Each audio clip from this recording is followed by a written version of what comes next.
everyone.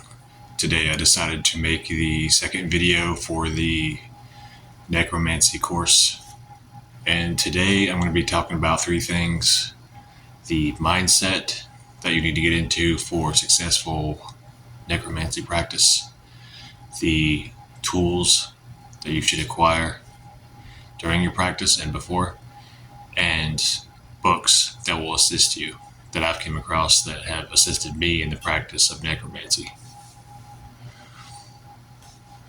Okay, if you do a even cursory reading of different websites on the practice of necromancy, you'll learn that a lot of people in ancient times, they would start surrounding themselves with the macabre, the morbid, things associated with death. And they would do these things for a period of weeks or even months to build up to the rite of summoning. And that seems to have been lost in the modern times. There is a great deal of psychodrama involved in it that would seriously assist the mage who starts getting into necromancy. A lot of modern day occultists scoff at the idea of traveling to a graveyard and spending the night sleeping among the graves to attune to the death essence, as it were. Some people even suggest burying your clothes at the graveyard. Sometimes even burying it in front of the grave of the one that you're going to call up. And then on the night of the summoning, you dig up your clothes and you wear it, and you'll have the scent of the grave on you during the ritual. It'll help you align with that current and the realms of the underworld, depending on the paradigm that you choose to work with when you start getting into necromancy. So I would say definitely dive into these ancient practices of aligning yourself with the death current. Some people back then would also not drink any alcohol. They would drink unfermented grape juice and eat black bread and things associated with death, pomegranates and pomegranate juice. So you can make it as elaborate or as simple as you want. You got to find what clicks with you and gets you into that mood, gets you into that death current. I would say some people nowadays would probably start watching videos on death and deaths caught on camera and morbid things like that would help possibly a modern mage get in the same framework. Another thing to help you get into the mindset would be study different afterlives, because you have so many different paradigms when it comes to what happens after a person dies. It's pretty crazy. And you need to figure out which paradigm you're going to work with when you go into the necromantic practice.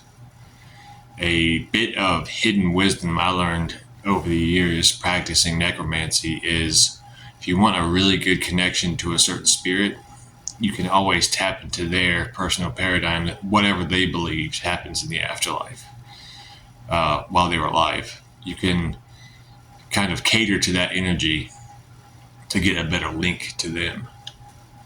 Say if the person was Muslim, for example, and they died, then you could call upon them in the name of the Muslim God. Or if, say, they were into the Greek pantheon, you could call upon them in the name of Hades, for example. You could even develop your own path workings associated with each individual based on that. Say if the person was Christian, you could imagine yourself going through the gates, the pearly gates into heaven. Imagine yourself walking down streets of gold, coming across their spirit and drawing them back to you, and then communicate with them through a scrying device, mirror, or even through incense smoke. So that's something to be aware of as well. That's like a lesser known occult practice that I wanted to throw in there, aligning yourself with the belief of the one who went before, and in that way connecting with them. Like if I passed on, someone could probably contact me through my vampiric sigil, or even go through the 13 gates and find me. Or the clip off in the realm of Gamaliel, the realm of Lilith, and incubi and succubi, and vampires. But back to the topic at hand. Tools. As I mentioned, you can bury your clothes in the graveyard, and then you can dig it up. And on the night of summoning, you can wear the clothes. You can also create tools such as wands, athames, or daggers, chalices. You can have an offering plate for the dead that you dedicate to that practice. One thing that you can do is you can get a bowl and you can write in some kind of whatever magical alphabet that you jive with. It could be Enochian, it could be Passing the River, it could be the alphabet of Nogsoth. That would be appropriate. And write around the bowl in a spiral fashion, spirits of the dead come forth and feast upon the heat and life force of this offering. And that would kind of compel the beings to come forth and feed on that energy and that offering and grow in strength. And then you can put the offerings regularly up on that offering bowl and call out to your sacred dead. So that would be a potent tool to use. Depending on the paradigm that you choose, the tools you'll want to cleanse and consecrate in the name of the psychopomp or deity associated with death in the underworld, say like Hades or Persephone, Anubis, Osiris, or my favorite, Nyarlathotep. I've worked with him regularly over the years for successful rites of evocation, because in the Necronomicon current, he is Lord of the Dead and also the soul and messenger of the outer gods. So his energy can compel a lot of spirits. So yeah, to consecrate and cleanse a tool in the name of your said deity, you can look up mythology associated with them, and then devise your own rites of cleansing. You can create your own invocations to them or use ancient ones. And you can pass the tool through incense smoke. You can make a wash of salt water and then scrub it. And for the darker paths, like anti-cosmic Satanism and stuff, you can use a wash of wormwood and mugwort and pass it through there, and then draw down the black light from Azerate into it. So the rites of making are a really important part of necromantic practice. You don't just want to buy some necromantic tools online and then just, go into it. You want to see it as a sacred practice worth your time and energy. That's like if you get a scrying device like an obsidian mirror or a black bowl that you fill with water. You'll want to consecrate and cleanse them in the name of the highest deity associated with the paradigm you're working with. That way, it'll help compel the spirit to appear easier to you by way of psychodrama and sorcerous intent. Okay, talked about mindset, talked about tools, and now talk about books. I I've came across a few different books. Of course, Nocturnicon, Calling Dark Forces and Powers by Constantinos. I couldn't say that name for a second. That one has necromancy rites in it to get you a nice feel of, necromantic practice. And the opening rites of that book help open up your astral senses to help you get a successful invocation or conjuring of the Shade of the Dead. The various Necronomicons out there, like the Simon Necronomicon, it has rites in there that you can use efficaciously to summon the spirits of the dead. Forewarning, that's a path into itself, the Simon Necronomicon, and if you go to that paradigm, you'll want to stick with that paradigm and work through the whole book because it has its own secret gnosis that's worthy of perusal. It has the conjuration of the souls of the dead. It calls upon the goddess Ereshkigal and then draws the shades of the dead through the gates. So it's pretty potent. And it calls upon very, very ancient god forms that can compel the shades of the dead to you.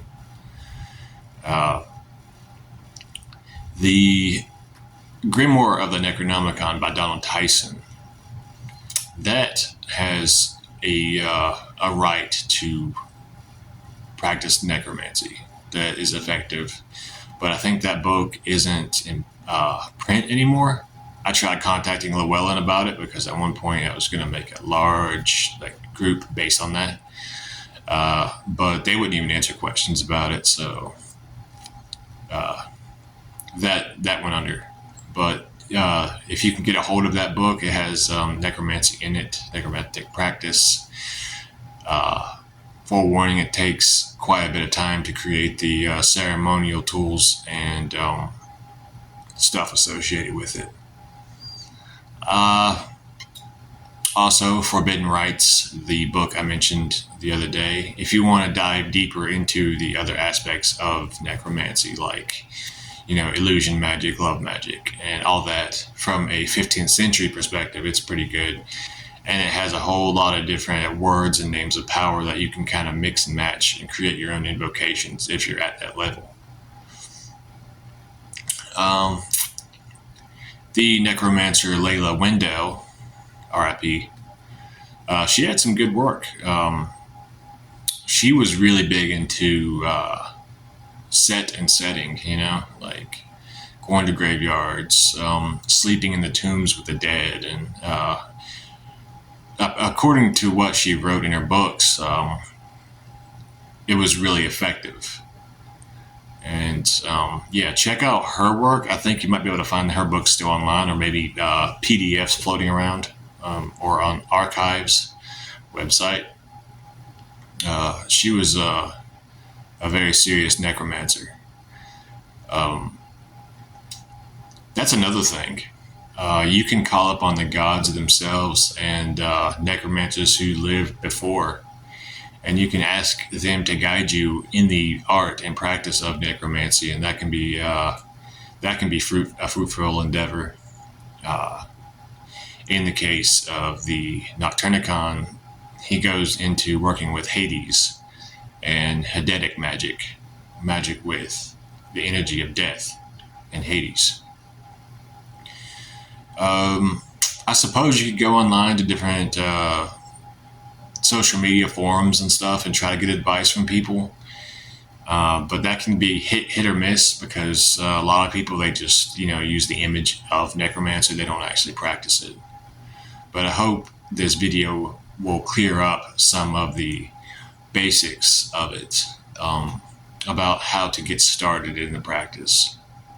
Oh yeah, another book that just came to me, or the memory of it, is Communing with the Spirits by Martin Coleman.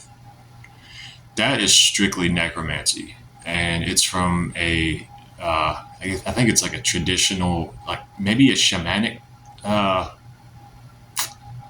system, but he stresses the importance of consistency giving offerings to your ancestors every day to build up a repertoire relationship with them, and ancestral altars. And then once you have that link with your ancestors, then you can decide to branch out from there to other spirits. It can be a little bit limiting, but if you have the discipline, it's definitely a way to go. It's effective, and his book can give you some pretty good ideas. Also on how to get rid of beings that are wandering around that are attracted to your practice of necromancy, because once you get into it, you become almost like a beacon on the astral world, and spirits can be drawn to you, and you want a way to kind of either banish them or kind of keep your mundane life and your occult life separate, to where it won't drive you crazy, because you can get a bunch of messages from different beings all at once, and that would be bizarre and not a good thing. But yeah, I think that about covers it for this video on necromancy. If you like this video, like, subscribe, share. Hail Lilith.